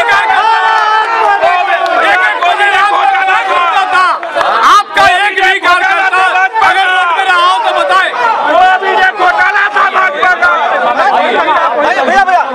भैया जवाब दे दो। कोविड घोटाला था आप लोगों का, इससे पूरे देश को आप लोग कोविड का जवाब दे दे। अभी अनार प्याज बनाए हैं, परेशान है। अभी आप लोग अनार को प्याज बनाए हैं, अभी कुछ और बनाएंगे। क्यों परेशान है? ये सीधे जुड़ते हैं। क्या बोलना चाहेंगे विकास को लेकर? देखिए, जो बीत गया उसको दोहराने की जरूरत नहीं है, हमें आगे बढ़ने की जरूरत है। जो आज से स्टार्ट करना है, मोरवा का विस्थापन बहुत बड़ा विस्थापन का मुद्दा है। इसको लेकर कोई पार्टी भी नहीं आज तक हल्ला की। यही मेढ़ौली का विस्थापन हुआ जिसमें कितने भ्रष्टाचार हुए, लेकिन ना तो कांग्रेस बोली ना तो बीजेपी बोली। इसको लेकर हम अब कम्युनिस्ट पार्टी के साथ, जो गरीबों और दलितों के साथ है, इसको लेकर लड़ाई। यहाँ पे बीजेपी की सत्ता 15 वर्षों से है, लेकिन कभी भी दलित, गरीब और किसी का साथ नहीं दिया। ये केवल अपना श्रेष्ठ, हमारे श्रेष्ठ नेता सामने बैठनी तब ना बोलेंगे। अभी बोला गया कि 14 साल पहले जिले की फाइल रोक दी गई थी, तो 9 महीने में बच्चा होता है, 2 महीने में ही सरकार आते ही जिले का अलाउंस हो गया। तो क्या शिवराज सिंह उसके पहले फाइल अपने घर से लेके आए थे क्या? हाई कोर्ट में पिटीशन कौन दाखिल किया? अरे हाई कोर्ट में पिटीशन दाखिल करने का ब्यौरा तो पढ़ लीजिए, नेट में पड़ा हुआ है। उसमें यह क्लियर था कि यह जिला यह जिला जाने वाला था बरगवा, और कहीं न कहीं विधानसभा सिंगरौली का जो मोह था कि यह भ्रष्टाचार, अगर यह जिला बरगवा में बन जाता, कलेक्टर अगर बरगवा में बैठता तो वह देवसर विधानसभा में हो जाता, और वह केंद्र सिंगरौली जिला केंद्र बिंदु सिंगरौली तो जहाँ आप बैठे वो है, वो तो बढ़न था। आखिर सिंगरौली को मोरवा किसने बनाया? सबसे बड़ा भ्रष्टाचार सिंगरौली को मोरवा जिला बनाते ही बनाया। सिंगरौली ग्रामीण तहसील बनी तो उसे मोरवा में नहीं आने दिया गया, जो अधिकार मोरवा का था। सबसे बड़ा भ्रष्टाचार तो 17 सालों में आपके विधायक ने किया, जो इस जगह पे जहाँ का नमक खाए, जिस धरती पे जन्म लिए, उसके साथ उन्होंने दुर्व्यवहार किया। जो आप समझ लीजिए, आप रोज जाते हैं वहां मुआवजे के लिए एनसीएल में, आप देख लीजिए जो रेट 10 नंबर का है क्या वह 3 नंबर का है क्या? जो रेट 11 नंबर में बटा क्या वह 3 नंबर में बटेगा क्या? ऐसा क्यों? 3 नंबर बाजार है, वहां का रेट कम है, 10 नंबर में ज्यादा लाभ दिया गया क्योंकि वहां पे उनके बिरादरी के लोग थे। तो ये चीजें तो आपकी पार्टी में हमेशा वंशवाद की बात होती है। आज मध्य प्रदेश में जितने नेता लड़ रहे हैं, आपकी पार्टी के 30% नेता अपने वंशवाद में परेशान हैं और वह छोड़ छोड़ के पार्टियां जा रहे हैं। आप पूरे देश की हिस्ट्री उठा लीजिए, सबसे ज्यादा वंशवाद तो आपकी पार्टी में हो रहा है। आइए सीधे जुड़ते हैं नामदेव से, क्या बोलेंगे विकास को लेकर? विकास मतलब क्या? सिंगरौली के विकास के नाम पर सिर्फ प्रदूषण है, सिंगरौली के विकास के नाम पर सिर्फ गड्ढे हैं, सिंगरौली के विकास के नाम पर 15 साल से बन रही है तुम्हारी नेशनल हाईवे है। और कौन सा विकास चाहिए सिंगरौली वालों को? सिंगरौली वाले सिर्फ धूल, कोयला और डस्ट खाने के लिए बने हुए हैं। क्या बात? इसके अलावा विकास सिंगरौली में है क्या? कौन सा विकास आप देखना चाहते हैं? सवाल विकास के नाम पर हमारे भाई साहब, नाम तो नहीं पता भाई साहब का, लेकिन उन्होंने जो भी बात कही मैं उनसे अक्षर से सहमत हूँ कि सिंगरौली का विकास बाधित करने में सिंगरौली के पदस्थ नेताओं की बड़ी भूमिका थी, इसमें कोई दो राय की बात। आज हम बॉर्डर जिले पर लाके बना के, जो जिले का बॉर्डर है, ये कह सकते हैं यहाँ से शक्तिनगर और जयंत बाढ़ की दूरी 7-8 किलोमीटर है। 7-8 किलोमीटर बॉर्डर पर किसी भी जिले में चले जाओ, मध्य प्रदेश की बात छोड़ दो, हिंदुस्तान के किसी भी उसमें चले जाओ शहर में, कोई भी जिला ऐसा नहीं बना जो बॉर्डर के 7 किलोमीटर एरिया में लगा हो। तो कहीं ना कहीं ओछी मानसिकता, निजी स्वार्थ, बहुत सारी चीजें थी जिनके कारण ये हुआ। और सिंगरौली के विकास के नाम पर तो कहना भाई बेईमानी होगी। जितना दोषी सत्ता दल के लोग थे, उतना ही दोषी हमारे कांग्रेस के लोग थे जिनकी विपक्ष की भूमिका थी। उन्होंने जो विपक्ष की भूमिका होनी चाहिए उसका निर्वहन नहीं किया, जिसका नतीजा यह है कि भारतीय जनता पार्टी के लोग निरंकुश हुए और मनमानी किए। अगर उस टाइम मुस्तैदी से विरोध हुआ होता, जब बरगवा की जगह पर बैठक को जिला बनाया जा रहा था, तो हमारे कांग्रेसी भाई भी मुख्य सहमति साधे हुए थे। अगर उस टाइम खुल के विरोध होता, हम लोगों ने किया विरोध, इतिहास गवाह इस बात का, खुला विरोध किया। लेकिन होता क्या है कि मजबूत मछली एक दूसरे का चोर ना था, साफ ना बराबर है, तो एक दूसरे के खिलाफ बोलने में इनकी पड़ती है। इसलिए जो सिंगरौली की दुर्दशा हो रही है उसके दोनों जिम्मेदार हैं, मैं किसी एक को जिम्मेदार नहीं ठहराता। कहीं ना कहीं अगर सिंगरौली की दुर्दशा हो रही है तो दोनों जिम्मेदार हैं। क्या बोलना चाहेंगे विपक्ष में आपकी सरकार को? देखिए क्या है कि हम लोग हर मुद्दे पे विरोध करते हैं, लेकिन हम लोग विरोध का प्रारूप नंगई वाला नहीं करते हैं। हम गांधीवादी लोग हैं और गांधी की बात करते हैं। ये क्या है कि गांधी को दिखाते हैं और गोडसे की विचारधारा रखते हैं। तो कहीं ना कहीं वो अंतर कभी खत्म नहीं हो सकता है। आपको अगर दम है तो गांधी को हटाकर बात करिए, गांधी को इस देश से एकदम खत्म कर दीजिए। वो आप नहीं कर पाएंगे क्योंकि यह एक विचारधारा है और इस विचारधारा के बिना यह देश का न संविधान खत्म होगा और न ही यह देश खत्म होगा। अगर कितने मोदी आएंगे और चले जाएंगे कोई फर्क नहीं पड़ता है। सिंगरौली के जिले का एक एक व्यक्ति इस दंश को झेल रहा है और उसके दिल में है। और 17 तारीख को आपको पता चल जाएगा, जब 3 तारीख को खुलेगा रिजल्ट, तो जिस तरह कर्नाटक में आप हल्ला कर रहे थे ना, वही रिजल्ट आएगी। चारों के चारों स्टेट कांग्रेस जीत रही है और भारी बहुमत से जीत रही है। कहीं ना कहीं अगर देखा जाए तो विकास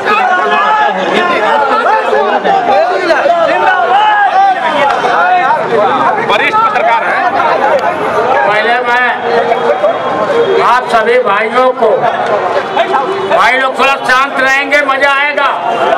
शांति। मेरे सभी भाइयों को मेरी तरफ से बहुत बहुत दिवाली की शुभकामना, छठ पूजा की शुभकामना। उसके बाद मैं अपनी बात शुरू करता हूँ।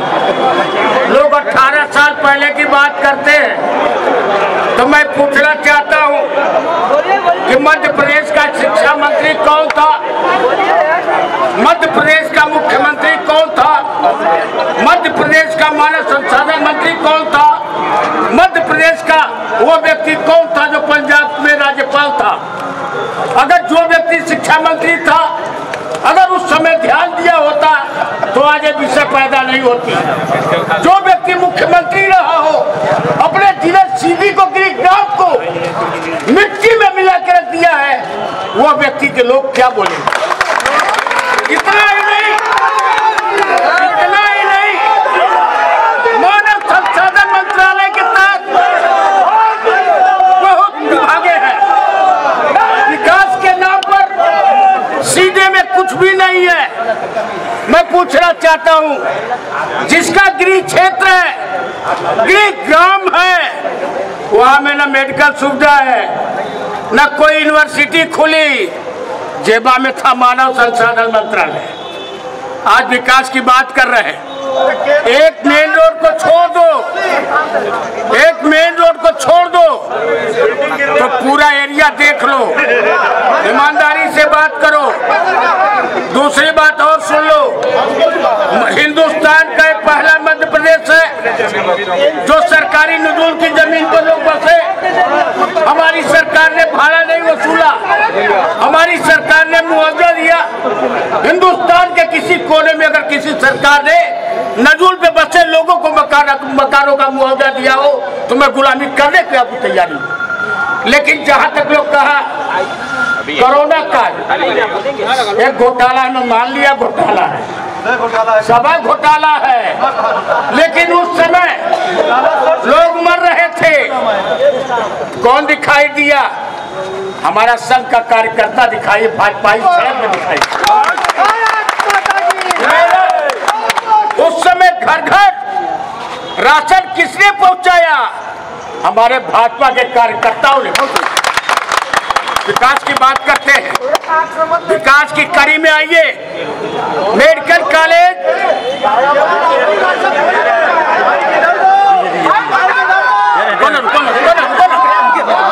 मेडिकल कॉलेज बहुत विकास की करते हैं। मेडिकल कॉलेज, इंजीनियरिंग कॉलेज, हवाई अड्डा, ड्रामा सेंटर, महाविद्यालय, विकास में क्या जोड़ना चाहते हैं? क्या विकास करवाना चाहते हैं? मैं यहाँ पे बैठे हुए, हेलो बोलिए, मैं युवा हूँ, रोजगार के बारे में यहाँ पे इतने देर से मैं बैठा हूँ, देख रहा हूँ कि टॉपिक डिस्कशन बहुत सारी कुछ हो रही है, लेकिन मैं ये बेरोजगारी के बारे में ज़्यादा बात नहीं हो रही है। जबकि यहाँ पे पूरे भारत, मध्य प्रदेश में जो सबसे ज़्यादा क्षेत्र में जो रोजगार देने वाला एरिया है वो अपना सिंगरौली क्षेत्र है। और इस सिंगरौली क्षेत्र में आप सभी लोगों को पता होगा कि ओबी कंपनी में जो सैलरी मिल रही है वो किसी अदर क्षेत्र के मुकाबले बहुत ज़्यादा है। लेकिन क्या आप बता सकते हैं कि इस भीड़ में बैठे हुए कितने लोग, हाथ उठा करके बताएं कि ओबी कंपनी में कितने लोग हैं जिन लोगों को नौकरी मिला हो या फिर ठेका मिला हो जिनसे उनका रोजगार चल रहा हो? क्या हाथ उठा कोई बता सकता है यहाँ पे भीड़ पे कितने लोग हैं? कोई नहीं बताना चाहेगा। क्या कोई बताना चाहेगा? आप कैमरा घुमाइए, आप कैमरा घुमाइए, 1 मिनट कैमरा घुमाइए, 1 मिनट, 1 मिनट, 1 मिनट, बस शांत हो जाइए। बस मैं यही बताना चाहता था, बस शांत हो जाइए, मैं यही बताना चाहता था, शांत हो जाइए, शांत हो जाइए। मैं यही बताना चाहता था कि सारे हाथ सिर्फ बीजेपी वालों की तरफ से उठ रहे हैं क्योंकि सारा सुविधा उन लोगों को ही मिल रहा है, आम लोगों को नहीं मिल रहा है। 1.5 लाख में आइए सीधे पहले 1.5 लाख में, वो भी 1.5 लाख में। साथियों, अभी हमारे बड़े भाई कह रहे थे कोरोना काल के बारे में, पहले तो उसी पर 2 लाइन बोलूंगा, इसके बाद अभी हमारे एक नौजवान साथी ने सवाल उठाया, मैं उसके साथ बराबर कंधे से कंधे मिला के उससे बातचीत करूंगा, उसकी बात को रखूंगा। साथियों, सबसे पहले कोरोना काल की बात थी। तो महोदय ये क्यों भूल गए कि बिना किसी अल्टीमेटम के, बिना किसी सूचना के रात के 12 बजे सारी गाड़ियों को बंद करने वाला कौन था, उस पर भी बात होनी चाहिए। लोग गली गली में फंसे रहे, पैदल अपने घर को गए, सैकड़ों लोग रास्ते में मर गए, ट्रेन में कट कर मर गए। किसकी सरकार की इस बात को आना चाहिए था। आपने राशन पहुंचाया, लेकिन आप ये भूल गए ये संकट पूरे देश पर था। पूरे देश के लोगों ने, हम लोगों ने भी राशन बंटवाया। गर्व के साथ कह सकते हैं मजदूरों को घर तक पहुंचाने का काम किया है। ये अकेले से आप नहीं ले सकते। सवाल दूसरा, 1 मिनट। हमारे साथियों ने कहा कि राशन बंटवाए हैं। मैं आप सबसे पूछना चाहता हूं कि अपनी जेब से 50 रुपया का सामान खरीद के बता दो जो किसी गरीब को दिया हो। आपने बंटवाया है NCL CSR से लेकर के तक पकड़े गए आपके घरों पर। कहां बात कर रहे हैं आप? रही बात रोजगार की, थोड़ा इसे जगह देना। हमारे जो साथी खड़े होकर कह रहे थे, माफ करना साथी, तुमसे मेरी कोई दुश्मनी नहीं है, लेकिन अगर तुम्हें नौकरी मिली है तो विधायक के लेटर पैड पर और या तो सांसद के लेटर के पैड पर, जिसको भी मिली यहाँ पे नौकरी, अधिकतर लोगों को इसी बात में। अरे भाई सुनो सुनो सुनो, अरे मैं 4 लोगों की बात, अरे भाई सुनो, मैं 4 लोगों की बात नहीं कर रहा हूँ,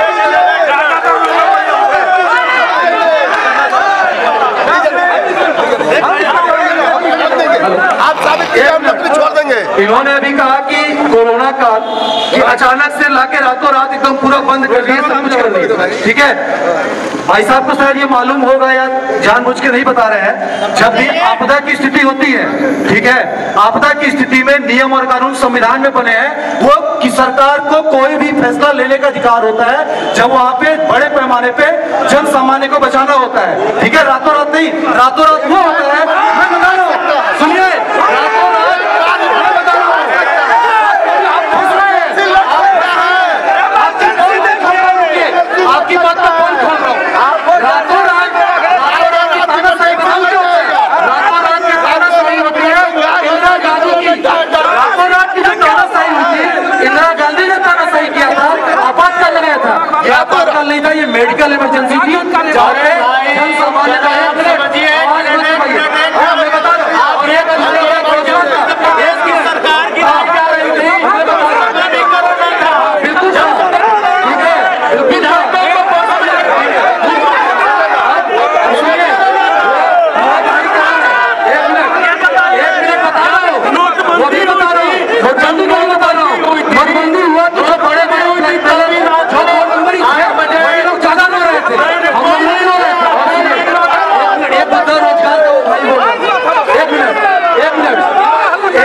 वो भाई कहा गया जो रोजगार का मुद्दा उठाया था, रोजगार का सिंगरौली का एक बड़ा दुर्भाग्य है, उसमें हम भी शामिल हो सकते हैं, आप भी शामिल हैं। सिंगरौली का जो युवा है उसको एक इंग्लिश में एक वर्ड है होम सिकनेस, उसको घर में रहने की बीमारी है। ठीक है, पकौड़ी आप लोग भी बेचते हैं, 17 सितंबर को एक दिन बेच के सारा दिन कलेक्ट्री करते हैं, उसका भी बता रहा हूँ, ठीक है, एक दिन पकौड़ा बेचते हैं, बाकी 364 दिन कलेक्ट्री करते हैं। ठीक है, सुनिए, अगर आप सिंगरौली में रह के और बोलेंगे कि हमको सिंगरौलिया में रोजगार चाहिए, क्या क्वालिफिकेशन है, हर चीज इंजीनियरिंग करके आएंगे, सुनिए, बीटेक करके आएंगे और उसके बाद बोलेंगे यही रोजगार है, बाहर निकलिए, कहीं रोजगार की कमी है।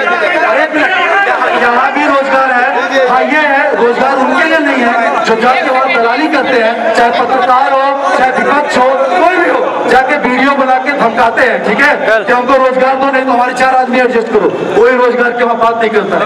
काबिल लोगों को रोजगार मिल रहा है जिसकी जैसी क्वालिफिकेशन है, इंजीनियरिंग करते हो, बोलो कि हमको OB में नटे खोल रहा है, वही रोजगार चाहिए। अरे क्या तुम्हारा क्वालिफिकेशन है कि रोजगार चाहिए? यानी सस्ता हो गया ना, शांति बना के इतना ज्यादा धमका रहे हैं यहाँ के युवाओं को, है ना, लोगों को धमका रहे हैं, क्वालिफिकेशन पूछ रहे हैं। अरे जिसने प्रधानमंत्री का क्वालिफिकेशन पूछ रहे हैं, जिसने अरे जो देश चला रहा है,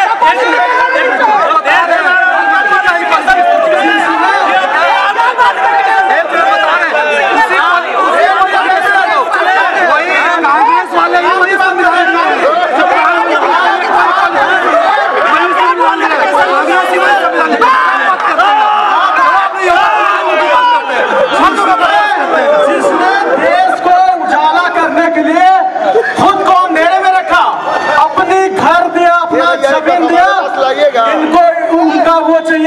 जिनका घर फंस रहा है कौन बेरोजगार है? दलाली नहीं चल रही है तो बेरोजगारी आ गई। की बात कर रहे हैं एनसीएल के अधिकारियों को घूस लेते पकड़ती है, इनका मुंह नहीं खुलता है, बताते हैं कि दलाली करते हैं। बिल्कुल सही बात। देखिए क्या है, तकलीफ वही होती है जब आप गलत नस पे हाथ दबाएंगे अतुल जी, तो तकलीफ तो होगी। जब पैसे की बात होगी, जब कंपनियों में दलाली की बात होगी, जब कंपनियों में सप्लाई की बात होगी, तो सिर्फ और सिर्फ लिस्ट भारतीय जनता पार्टी के कार्यकर्ताओं का ही आता है। ये सर्व जिला जानता है, पूरे भारत जानता है। कहीं न कहीं देख लीजिए कि मुद्दे को हमेशा ये लोग भटकाने की बात करते हैं, यहाँ के युवाओं को धमकाने की बात करते हैं, एनसीएल के अधिकारियों को चमकाने की बात करते हैं। ये कोई कहेंगे मैं सांसद का प्रतिनिधि हूँ, कोई कहेंगे मैं विधायक का चमचा हूँ, कोई कहेंगे मैं महापौर का आदमी हूँ। तो ये तो कार्य आप 17 सालों से कर रहे हो। इसके पहले जब वो भी कंपनियों में जब आपकी सत्ता नहीं थी तो कोई नहीं जाता था, कोई नहीं धमकाता था। तो आखिर क्या ऐसी जरूरत आ गई कि चिट्ठी पर ही नौकरी मिलेगी? इस कहीं न कहीं मामले को आपको खत्म करना चाहिए। मैं आपको एक और उदाहरण दे रहा हूँ, यहाँ पे बैठे लोगों को नहीं पता होगा कितना बड़ा घोटाला माननीय विधायक जी के बैठकी में हुआ। यहाँ पे जितनी ट्रकें चलती है, लोगों को बताया जाता है कि मृत्यु होती है 4 लाख रुपए सरकार देती है, वो सरकार नहीं देती है। यहाँ के बेरोजगार जो अपना घर द्वार बेचकर ट्रकें चला रहे हैं और एक ट्रक से 4 लोगों को रोजगार दे रहे हैं, उनका कोई नाम नहीं लेता है। मैं चूंकि उसी व्यापार से हूं, उस दर्द को समझता हूं। मैं आपको बता दूं कि यही विधायक जी, मैं बोलता रह गया, हल्ला करता रह गया। मैंने यहां तक कहा माननीय आपकी वजह से कितने लोगों का बहुत नुकसान होगा, लेकिन कोरोना का नाम लेकर यह कहा गया कि मात्र 6 महीने में यह फंड बंद हो जाएगा। सड़क सुरक्षा निधि कानून बना और उसमें 500-500 रुपए प्रति गाड़ी की वसूली प्रति डीओ की जाती है, जो करोड़ों रुपए में होता है, और वह सीधा पैसा एसडीएम और विधायक आधा आधा करते हैं। आप आरटीआई लगा लो और पता कर लो इस क्षेत्र से सड़क के माध्यम से जितना कोयला उठता है उसका 2 रुपया टन सिर्फ एक भारत में यही जिला है जो कि विधायक जी की सहमति से, यहाँ के सांसद की सहमति से, यहाँ के जिलाध्यक्ष की सहमति से, और वह पैसा आपस में बांट लिया जाता है। इससे बड़ा भ्रष्टाचार क्या है? और आपको बता दूं 2300 करोड़ रुपए डीएमएफ का फंड। मैं बार बार कहता हूं कि डीएमएफ पे बात क्यों नहीं होती है? ठीक है, आपने एनएच नहीं बनाया, क्या आपको अस्पताल बनाने के बाद डॉक्टर नहीं रखना था? क्या आपको यहाँ के बच्चों को शिक्षित नहीं करना था? क्या आपको यहाँ के बच्चों के लिए रोजगार नहीं लाना था? अगर वह बच्चे पूछते हैं तो आप पूछते हैं उनसे क्वालिफिकेशन की क्या जरूरत है? जब भारत का प्रधानमंत्री चाय बेचकर 8वीं पढ़कर भारत चला सकता है, तो वो क्या बिना पढ़ा लिखे आदमी क्या नौकरी नहीं कर सकता है क्या? और आप अपनी क्वालिफिकेशन बताओ, क्या आपको अपने क्वालिफिकेशन के आधार पर नौकरी मिली है क्या? आप एनसीएल में काम करते हो, आपका क्वालिफिकेशन क्या उस लायक है कि आप एनसीएल में काम करते हो? ये हर व्यक्ति के लिए, ये देखिए आप, ये व्यक्तिगत आप बोल रहे हो, बार बार लोगों को दलाल, ये वो दलाली तो आप खुद करते हो यार। जवाब नहीं होता है ना, पब्लिक से भी हाँ चलिए। विधायक जी के बारे में और भारतीय जनता पार्टी की सरकार के बारे में बोलना चाहूंगा।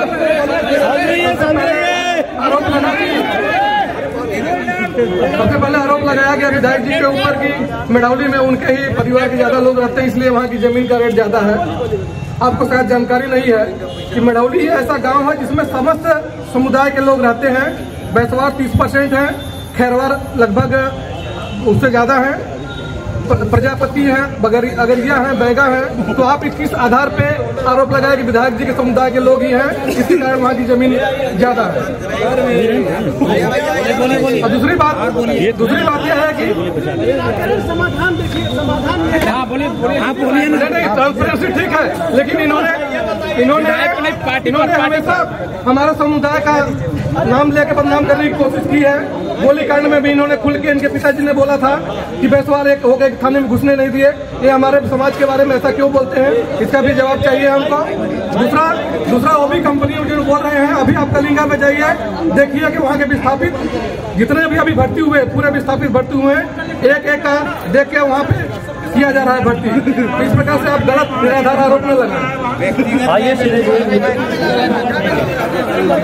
मैं आपको बता दूं कि कहीं न कहीं जो मैंने बताया, एक इनका जवाब दे दे कि जैसे आप कह रहे हैं ना, आप लिस्ट उठा के देख लो, 10 नंबर के मुआवजे का रेट, 9 नंबर के मुआवजे का रेट, 5 नंबर के मुआवजे का रेट, 3 नंबर के मुआवजे का रेट, यह घटते क्रम में क्यों है और उसका जिम्मेदार कौन है? बाजार का रेट और गांव का रेट। मेड़ौली हमेशा ग्रामीण में है और समुदाय की बात मैं इसलिए कह रहा हूं क्योंकि वहां बहुतायत लोग हैं और उनको वोटर हैं और कहीं ना कहीं उनको लाभ दिया गया है। इस बात को आपको मानना पड़ेगा। आप मानो ना मानो अलग बात है और ये लाजमी भी है, लाभ देना भी चाहिए। अगर हमको नेता को किसी ने अगर वोट दिया उसे लाभ भी देना चाहिए। मैं उसके पक्ष में हूं, मैं उसके विपक्ष में नहीं हूं। लेकिन उसके साथ जो और लोगों ने आपको वोट दिया, जो और लोगों ने आपको चुना, क्या 3 नंबर वार्ड में आपको वोट नहीं मिलता है? क्या आपको 5 नंबर वार्ड में वोट नहीं मिलता है? तो जिस स्पीड से मेड़ौली का मुआवजा आपने बंटवाया, क्या जो वहां खैरवार 22 परिवार बैठे हैं उनका मुआवजा आपको बैठ के नहीं क्लियर कराना चाहिए था? क्या 9 नंबर आज अधर में लटका है आपके विधायक रहते हुए? क्या उस पर आप कभी अनशन और धरने पे बैठे क्या? यह सवाल जनता का है, कोई व्यक्ति विशेष का नहीं है। आज वह विधायक नहीं रहेंगे तो कोई सवाल नहीं पूछेगा। जो सत्ता में रहेगा जवाब उसी को देना पड़ेगा और उसी के हिसाब से कहीं न कहीं जनता उससे सवाल करेगी और उस सवाल से अगर आप भागेंगे, उसको व्यक्तिगत कहेंगे तो वह गलत है। आज प्रधानमंत्री के नाम पे पूरे देश में पंचायत से लेकर राष्ट्रपति तक चुना जा रहा है। प्रधानमंत्री को पंचायत के चुनाव में आने की क्या जरूरत है? विधानसभा के चुनाव में प्रधानमंत्री की क्या जरूरत है? लेकिन एक चेहरा है सिर्फ आपके पास, मोदी। मोदी को हटा दीजिए, आपके पास कोई चेहरा नहीं है प्रधानमंत्री का और आप बात करते हैं।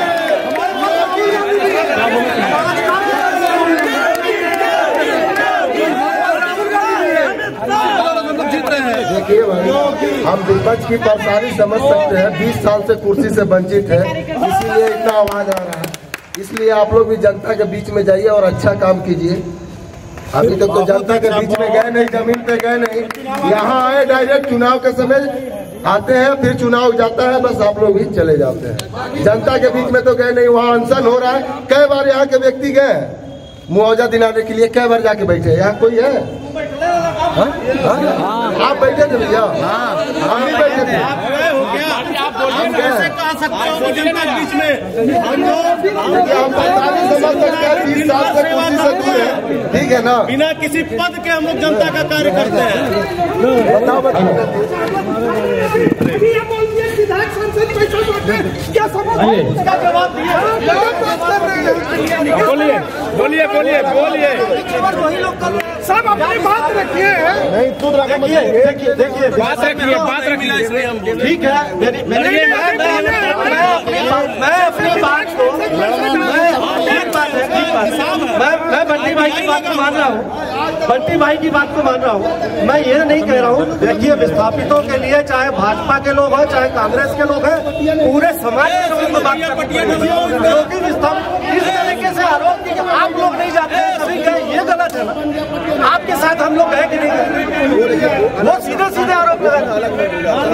बिल्कुल इसलिए मैं बोलना चाहेंगे विकास को लेकर काफी चर्चा हो रही है, क्या बोलना चाहेंगे? क्या बोलना चाहेंगे?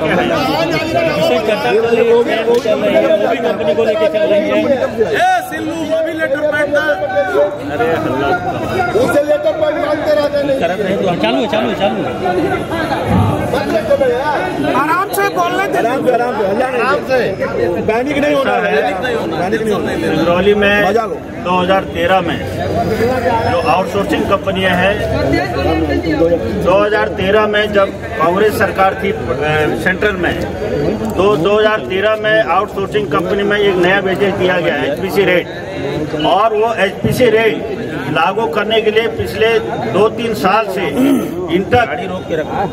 इंटक जो कांग्रेस का एक फ्रंटल ऑर्गेनाइजेशन है, उसने बहुत प्रयास किया ऑल इंडिया स्तर पर और 2013 जनवरी से लागू हुआ। लेकिन लागू होने के बाद भी यहाँ एसपीसी रेट लागू नहीं कर रहे थे और उसके बाद इंटक ने बहुत बड़ी लड़ाई लड़ी। इंटक मतलब कांग्रेस का फ्रंटल ऑर्गेनाइजेशन बहुत बड़ी लड़ाई लड़ी और यहाँ तक कि हम लोग ने इसमें लाठीचार्ज पुलिस का हम लोग पर हुआ है। हम लोग लाठीचार्ज खाए हैं कुछ एसपीसी रेट को लागू कराने के लिए और तब जाके हम लोग ने सभी कंपनियों में यहाँ एसपीसी रेट लागू करवाया है। लड़ाई लड़ी है इसके लिए और भाजपा सरकार 2014 में जब आई है उसके बाद 2-3 बार प्रयास किया गया उनके द्वारा कि एसपीसी रेट को खत्म किया जाए, लेकिन ट्रेड यूनियन ने इंटक ने उस पर अगुवाई करके हड़ताल के नोटिस दिया गया और हड़ताल के नोटिस देने के बाद कांग्रेस सेंट्रल गवर्नमेंट भाजपा सरकार को बैक फुट पाना पड़ा और उसको खत्म नहीं कर पाई। तो आज यहाँ जितने भी जो है कंपनियां हैं, हम लोग लड़ाई लड़ रहे हैं ट्रेड यूनियन वाले कि यहाँ के जो लोकल है विस्थापित है उनको जो है 80% उनको ये दिया जाए, उसमें भागीदारी दिया जाए, उसमें रोजगार दिया जाए।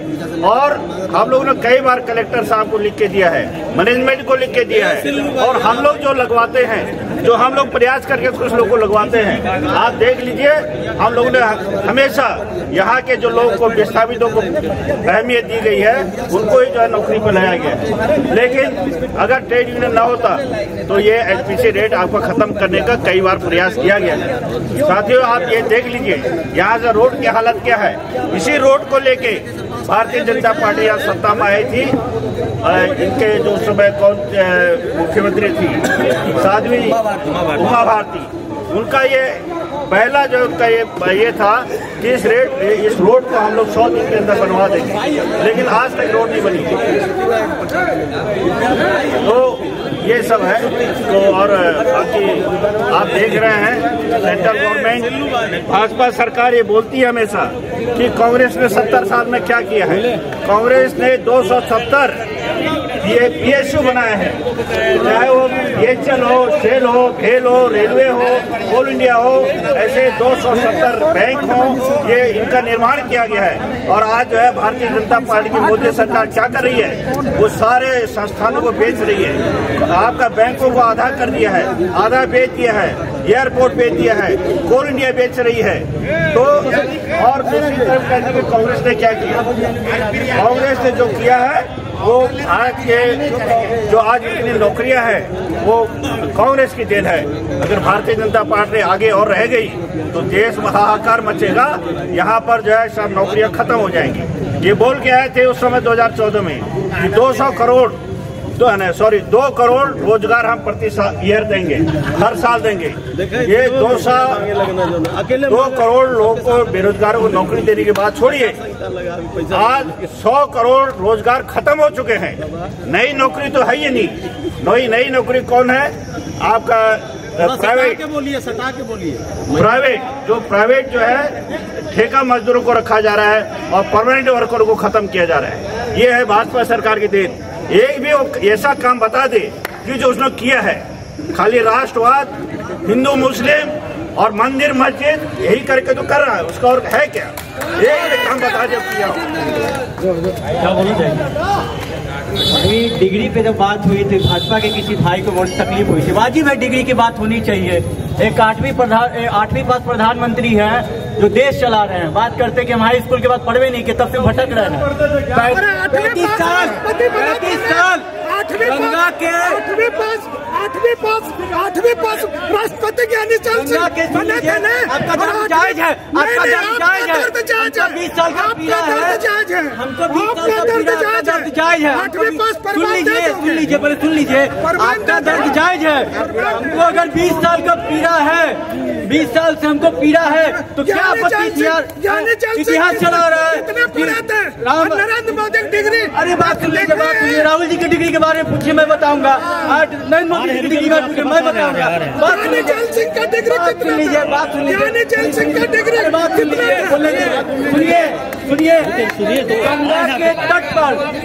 गंगा के तट पर जब पूछा जाता है कि मोदी जी आपकी माँ ने 35 रुपए दिए तो आप क्या किए? उनका जवाब नहीं है। पत्रकार जाके पूछते हैं मोदी जी आप आम चूस के खाते हैं कि काट के खाते हैं? दूसरी चीज, अब वो बोले 35 साल मैंने भिक्षा मांग के खाया। अरे जो 35 साल का भिख मंगा होगा, युवाओं को भीख मांगने पे मजबूर नहीं करेगा तो नौकरी देगा? 35 साल से भिक्षा मांग के। और सुनिए दूसरी चीज बोलने दीजिए। हाँ, शब्दों का इस्तेमाल मत कीजिए। क्यों नहीं? बात देखेंगे भिक्षा मांग के खाया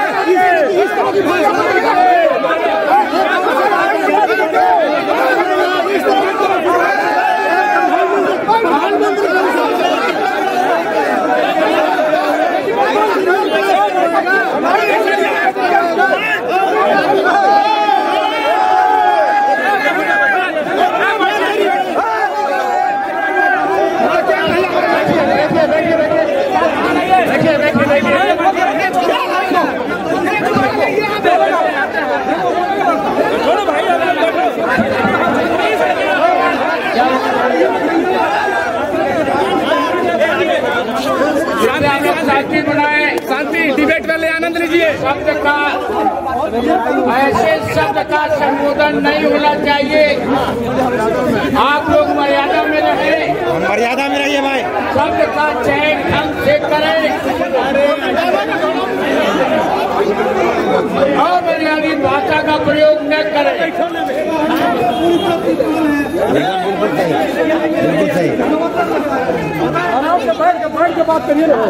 विनम्रता के साथ डिबेट का आप लोग आनंद लीजिए। ये आपका कार्यक्रम है, ये आपके लिए कार्यक्रम आयोजित किया गया है।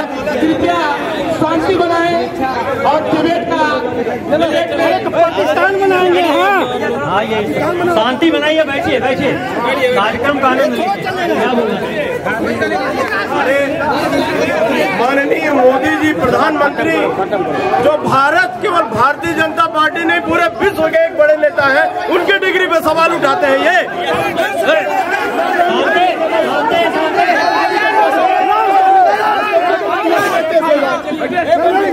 प्रशासन के सामने जाइएगा।